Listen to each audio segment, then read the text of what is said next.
We guide you through how to disable your Discord account on iPhone, Android, or Samsung in a simple and safe way.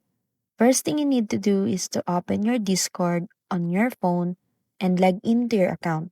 Tap on your profile icon at the bottom right to open user settings.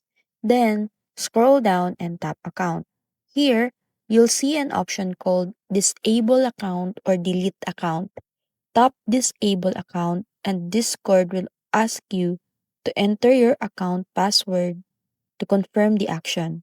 After entering your password, tap disable account again to finalize. Once disabled, your account will be temporarily deactivated, your profile won't be visible to others, and you won't receive messages. If you ever want to come back, you can simply log in again to reactivate your account.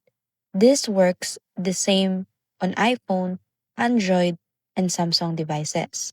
And it's the fastest way to pause your Discord account without permanently deleting it.